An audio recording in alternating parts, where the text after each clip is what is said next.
ரமலானின் ஆழமான உண்மை உங்களுக்கு தெரியுமா? இஸ்லாத்தின் 5 முக்கிய கடமைகளில் ஒன்றாக கருதப்படும் ரமலான் நோன்பு பொதுவாக 30 நாட்கள் கடைபிடிக்கப்படுகிறது. ரமலான் பிறை தோன்றியதும் இஸ்லாமியர்கள் புலனடக்கத்துடனும் மனக்கட்டுப்பாட்டுடனும் நோன்பை மேற்கொண்டு இறைபக்தியில் ஈடுபடுகின்றனர். இந்த நோன்பு பசி மற்றும் தாகத்தை பொறுத்து ஏழைகளின் நிலையை உணரச் செய்யும் கருணைமிகு வழிபாடாகும். ரமலான் மாதத்தில் இரவு நேரங்களில் சிறப்பு தொழுகைகள் நடைபெறும். இப்தார் மற்றும் சஹர் எனப்படும் உணவு நேரங்களுக்கு தனிப்பட்ட கட்டுப்பாடுகள் பின்பற்றப்படுகின்றன. பல மசூதிகளில் நோன்பு கஞ்சி வழங்கப்படும் மரபும் உள்ளது.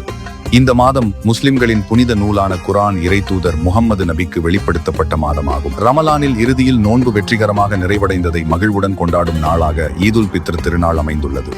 அன்று காலை சிறப்பு தொழுகை நடைபெற்று மக்கள் ஒருவருக்கொருவர் வாழ்த்துக்களை பரிமாறிக்கொள்கிறார்கள். உணவுகளை ஏழைகள் மற்றும் அண்டைவர்களுடன் பகிர்ந்து கொண்டு தங்களால் இயன்ற உதவிகளை செய்யும் மரபும் உள்ளது. ரமலான் மாதம் ஒவ்வொரு இஸ்லாமியரும் ஆன்மீக மறுமலர்ச்சியை உணரும் புனிதமான காலமாகும்.